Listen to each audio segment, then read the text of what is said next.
Hello,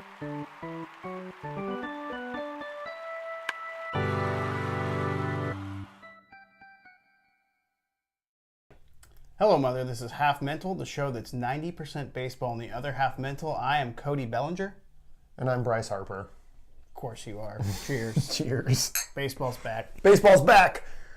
Week 1.5. Yeah. We decided not to shoot an episode last week, right? It's a short week. Because, Decided to let some baseball build up, and boy, has it ever. Man, it's just... We got teams are like 10 or 11 games in. Yeah, I wish the season was over. My God. It really has been super exciting. Yeah. I know. I feel like baseball has come back with a bang this year. Yeah. And not just because the Dodgers are awesome. No, I do actually want to start with Bryce Harper. Because it happened like a little bit long ago. Right. He came out swinging, had a couple home runs in the opening series, and then went back to D.C. Yeah, I didn't realize before it happened that was... Again, like, as amped I've been for a team, for a showdown that I'm not particularly invested in. First game was Max Scherzer versus Bryce Harper. Scherzer strikes him out twice, which was so cool. Yeah, and I'm like also all nuts. for. He's getting booed, but the Phillies just start kicking the shit out of the Nationals. Yeah.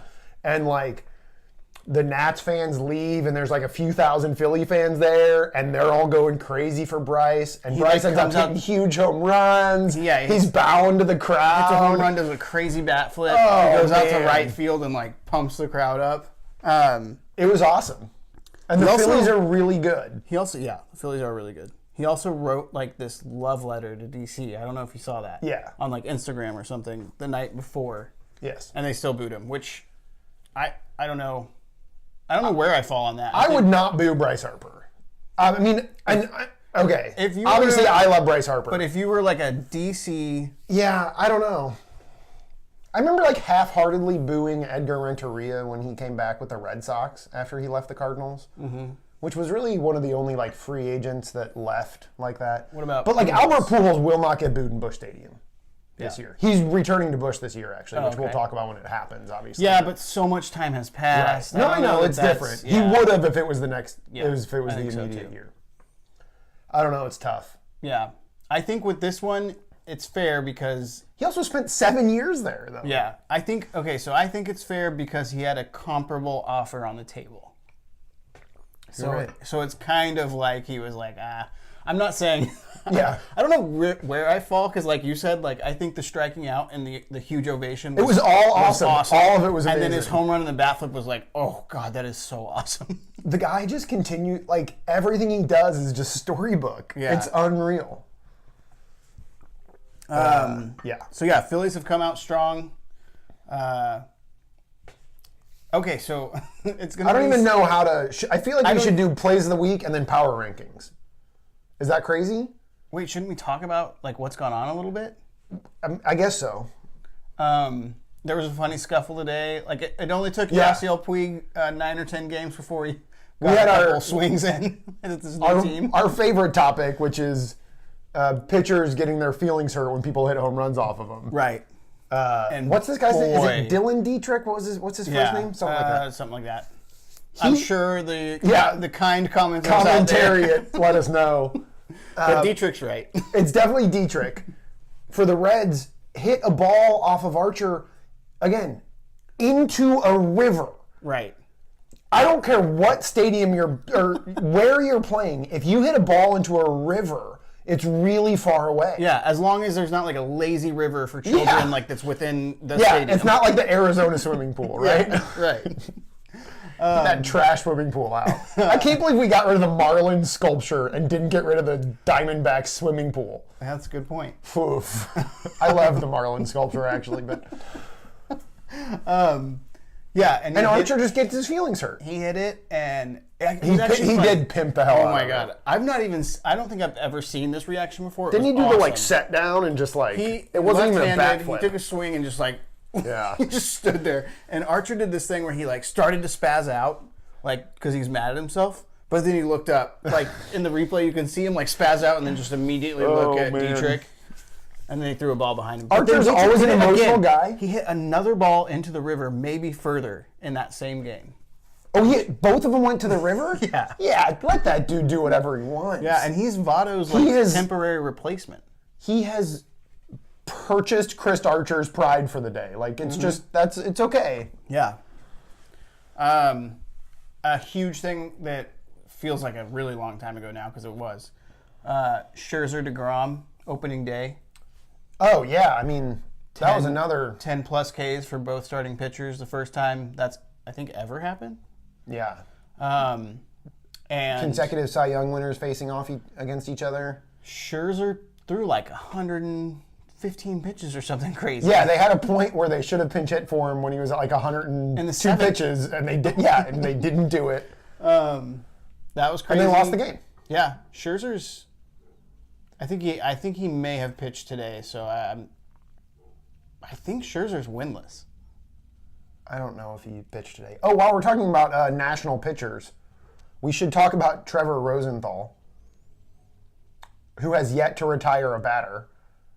Really? He has an infinity ERA, which is, he's getting like close to the longest anyone's ever done that.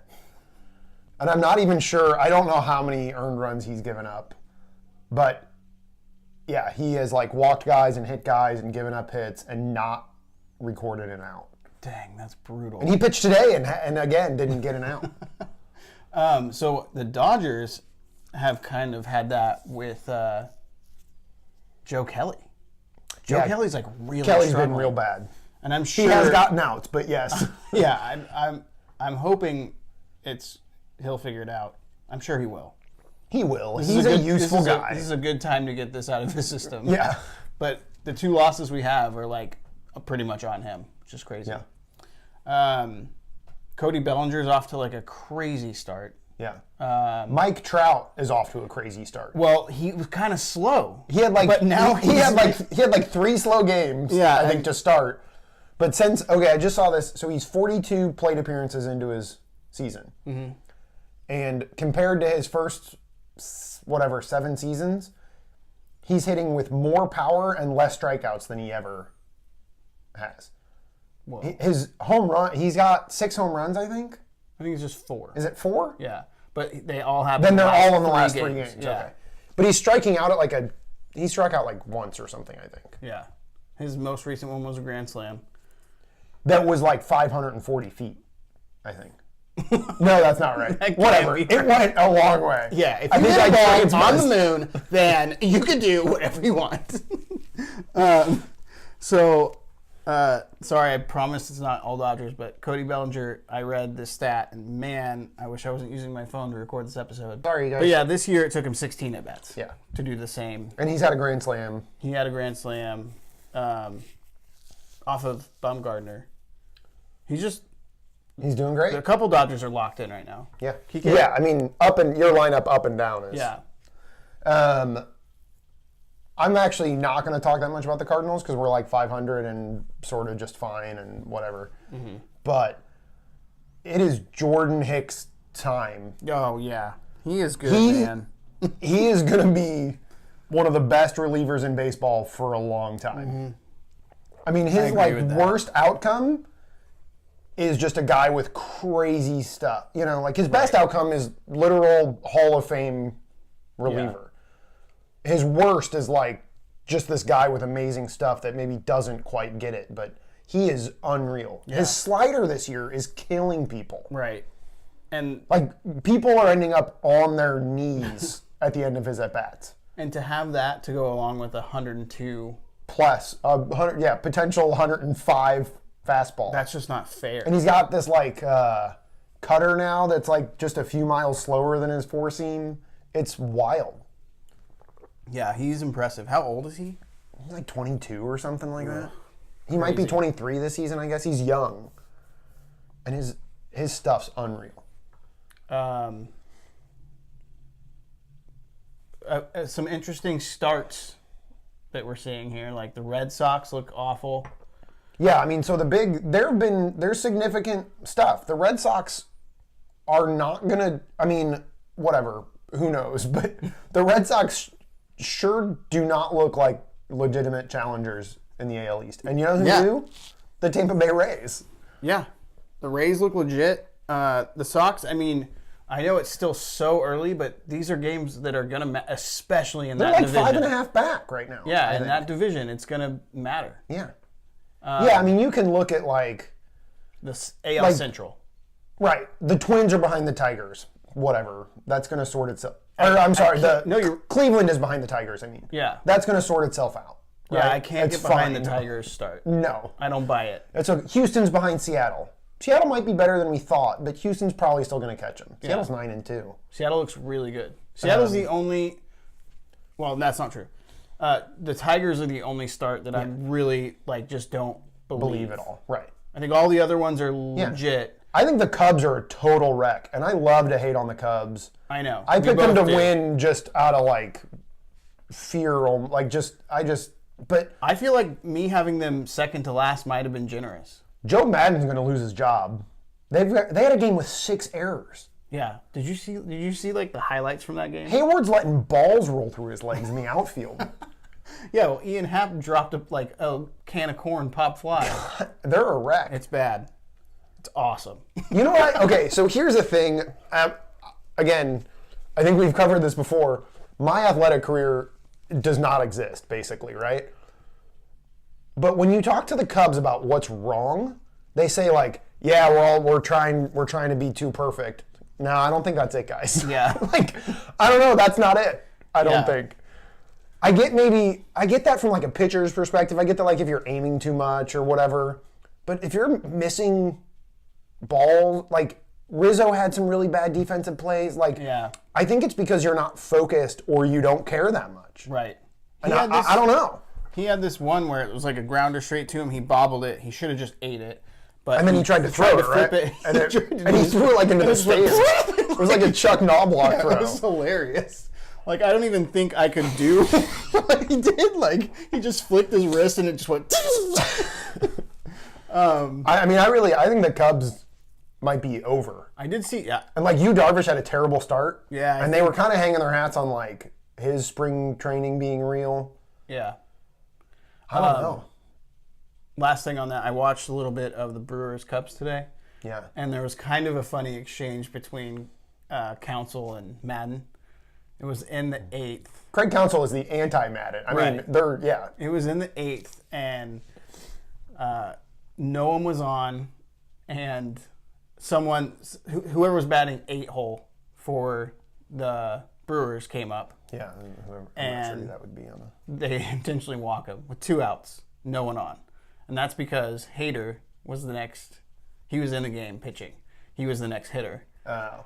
And of course they didn't take him out. He's the best reliever in the game. Yeah, Hader's been nuts. Yeah. So it was pretty It was pretty funny because they end up showing both managers, and you can see Madden going, "Take him out, pinch hit for him," and they were both kind of laughing. But it was a really funny That's exchange. Cute. Yeah, and Hader struck out. Yeah, terrible, but that's fine. They said a stat about his season so far. This ended today. He threw a couple breaking pitches, but he threw 48 straight fastballs or something. Exactly, right? 40. I think it was 47, but that's all. But that's how good. He struck out 12 people on 48 fastballs or something. That's how good he is. It's just here. I'm just gonna throw you this pitch. It's almost at this point he could go up there and act like he's throwing a bullpen, just be fastball, and still strike these guys out. Yeah. Okay. Maybe we should do play of the week at this point. It feels like there's so much to talk about. I know. But let's do it. Okay, you go first. Okay, my play of the week, cheating a little bit. Probably should be more creative, but it's got to go to Lorenzo Cain. For the opening series? Opening day. Cain. Oh, you're throwing it back. I know. Good for you. I know. This is and I know it's the Brewers versus Cardinals. I kind of forgot about this. No, this is good. Awesome. Who was up? Martinez? Yeah, I think it was Jose Martinez. Jose Martinez hits a ball, potentially game tying. 422 feet. And this is off a Hader, right? Pretty sure Hader was. It would have been off a Hader. And it looks like off the bat that the game's tied, and we're going to the bottom of the 9th. Yeah. And Lorenzo Cain scales the wall and makes the walk-off catch. A walk-off catch, and his reaction for me, his reaction kind of made it the Yeah. play of the week. He just went nuts, and rightfully so. Yeah. It was a But great anyway, play. It was a cool way to start the baseball season. Nice. And how I choose to start the 2019 Plays of the Week. We've got center field defense being highlighted. Nice. Okay.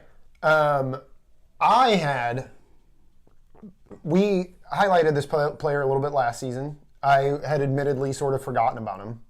Ramon Laureano, the center fielder for the Oakland A's, cannon. Oh my God, I saw this. How did I forget about this? He threw out, was it in the same game or back-to-back games? He threw Mookie Betts out. No, it wasn't Mookie Betts. It was Xander Bogaerts, yeah. Back-to-back, like, base running plays. One at third base.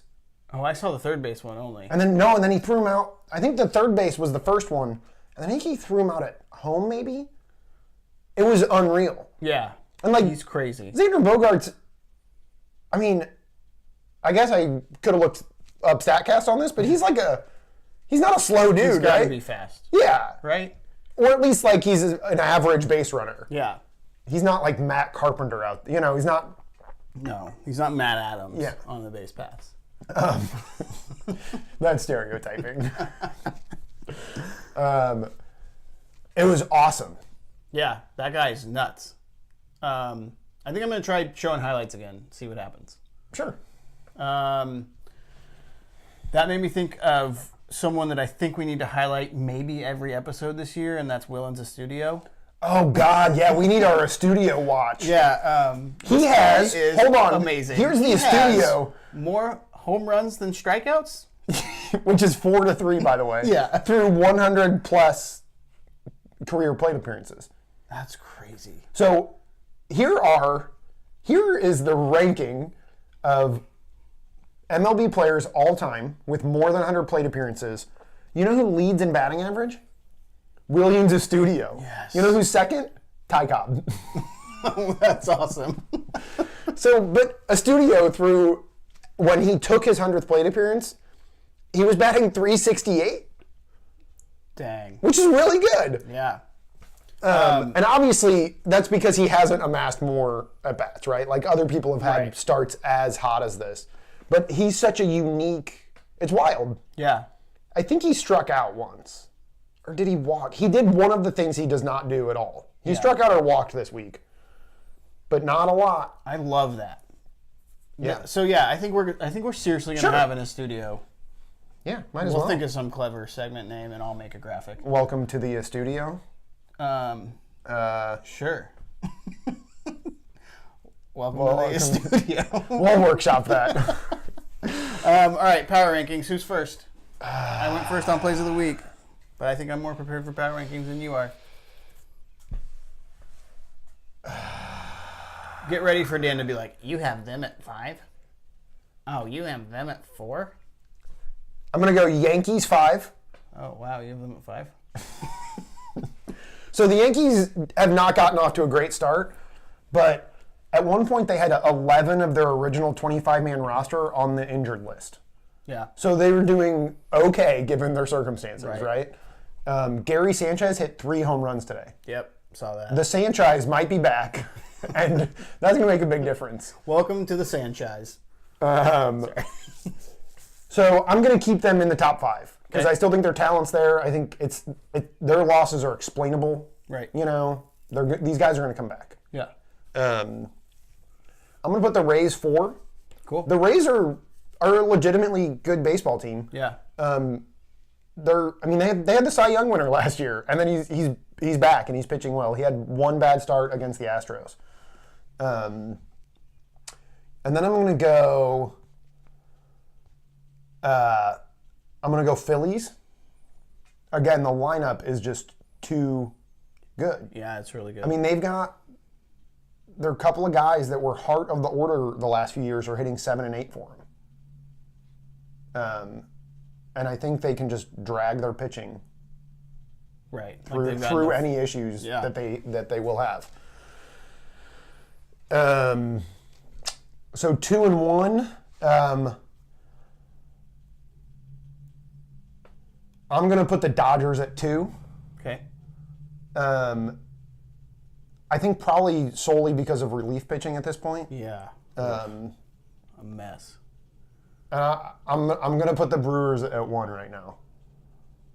The Brewers are better than I thought they were, guys. I know. Christian Yelich might be the best player in the game.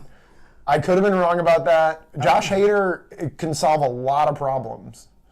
Yeah, I think he'll have a short career. Yeah, I don't wish that on him. Yeah, but we're in the middle of we're in the middle of the 3-year run or whatever. Unfortunately, yeah, we're in it. So, okay, at 5, I have the Philadelphia Phillies. Oh, I'm really okay. So the Phillies. Okay. Number 4. I'm going Padres. Yeah, man, the Padres are good. Tatis Jr. looking really good. He hit a big home run against the Cardinals in Busch Stadium. Yeah. 3, I'm going Brewers. Okay. Brewers look, like Dan said, to all you Brewers fans who are so sad that we constantly underrate them, 3 might feel like that. Yeah, I was going to say, Holt's trying to make you guys feel better by ranking you 3rd after an 8-2 start. But they look really good. Yeah. Again. And that's with some injuries in their bullpen, too. Oh, yeah, that's right. So, and that's their bread and butter. Number 2, I'm going with the Seattle Mariners. You're believing in the Mariners. Who at this point, I think 9-2. Obviously, it's a long season, but 9-2 is a really good start. Yeah. That's enough to say this team is good, I think. Yeah. Tim Beckham is their kind of breakout bat guy. flipping machine. Yeah. Number 1, I'm going with a small market team from just pulling themselves up by their bootstraps. Los Angeles Dodgers, who have some concerns with the bullpen. Yeah. But they're doing what they're doing right now with short 2 of their best pitchers. Yeah. Walker Buehler hasn't been himself. Like, we're averaging 8 runs a game. Yeah. Against somewhat decent teams. Yeah. I mean, you can only play who's on your schedule. Right. So, yeah. We'll see. But I like what's going on there. And I like, we're leading in almost every offensive statistic right now, but including some big ones. Like, we're not striking out like we used to strike out. You guys have 3 of the top 10 players in MLB by OPS right now. Which is cool. Which is pretty good. That's a good way to score some runs. The approach at the plate seems different this year. Yeah. Just not the strikeouts, not the just going for home runs thing. We're scoring runs by hitting home runs, but we're also manufacturing runs. A lot of them are coming with 2 guys outs. On the base paths. Yeah. It's good. There's good stuff going on. Yeah. So. There's something we didn't talk about that we need to. Okay. The Ron Culpa game. Did you see this? It was a Houston Astro game. The home plate umpire was Ron Culpa, and he had a terrible game. He blew at least 2 calls, pretty badly. And he was out to pick fights with players. Yeah, he was So I think he knew he blew him and was embarrassed personally. But the way he handled that is by antagonizing players. He actually kind of pushed Houston's catcher. AJ Hinch went out there to try to talk. I mean, he was yelling at him a little bit, but AJ Hinch is a pretty reasonable guy. Seems like it. And Culpa goes, "I can do whatever I want. I can do whatever I fucking want." And it's like, well, yeah, sure, you can. Yeah, but you don't have to be a dick about it. Yeah. That's crazy. He interrupted Garrett Cole's warm-up pitches to clean the plate, which is a really dick move. Yeah, I wonder what his problem was. I don't know. And should we watch all the games he umpired? I know, it was bad. That's crazy. And I actually don't know how they handle that. That guy needed a week off after that game. Yeah. I don't know what happened. And I'm not saying that he should lose his job necessarily, but they gotta talk through that with him. Yeah, it's unrealistic to think that anyone that holds a job could get away with behavior like that. Yeah. Yeah, if you try to move similar behavior like that into a workplace. Doesn't work. Yeah. At all. Yeah. It'd be like making a smoothie on your coworker's desk or something while they're in the middle of a conference call. You know, like something just totally bizarre. And then expect people to think it's not a big deal. Yeah. I think it would be just like that. Thanks, man. Wouldn't that be annoying? It would be annoying. Or like eating. Eating. You passed the pineapple? Hold on, it's Ice Cube time. This is going to get a little noisier. I can do whatever I want. All right. I think that just went off. Cheers. Cheers. See you guys next week. Oh, yeah, what happened? It The might little just be record button's still on, I think. Yeah, it might just be a little rattery. But it literally just happened. Like, we got it all in. Okay. That felt long, but it felt pretty good. It did feel good. I have no idea how long we actually recorded. Whoa.